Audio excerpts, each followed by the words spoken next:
the unemployed versus people making $100,000 a year. It's all pretty obvious. The question is how much of a difference is there, and how do you implement that?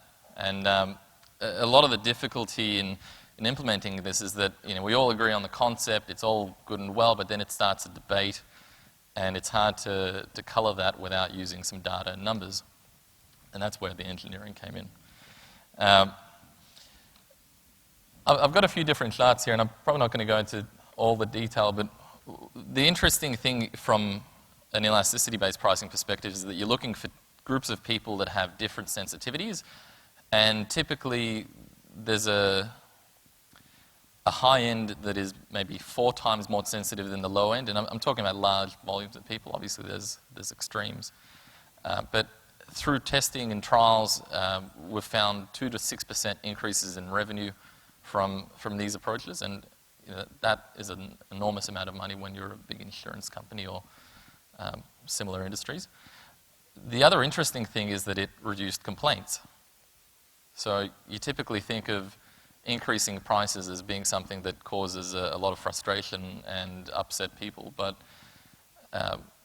what we've found over time is that people who value brand don't mind paying more because they value brand. It's not a bad thing to pay a couple of extra % to go with a product that is less hassle and offers better service, and you might actually differentiate your product in that way. And then if you're getting the discount because you really like discounts and like to shop for deals, that's a good thing.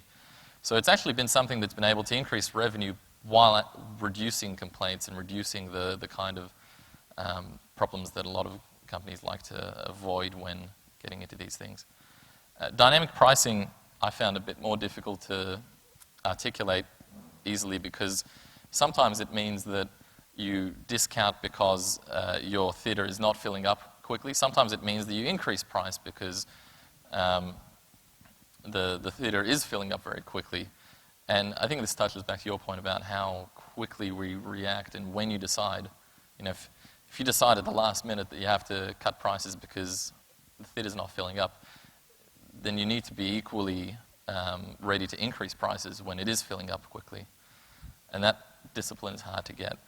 But what we have seen is in dynamic pricing, increases of revenue of 2 to 10%, which is a fantastic number. I mean, that's really big value. And again, it's driven by people's, the difference in people's desire to book early. So my wife is very happy to book something 3 months in advance. I only want to book 4 days.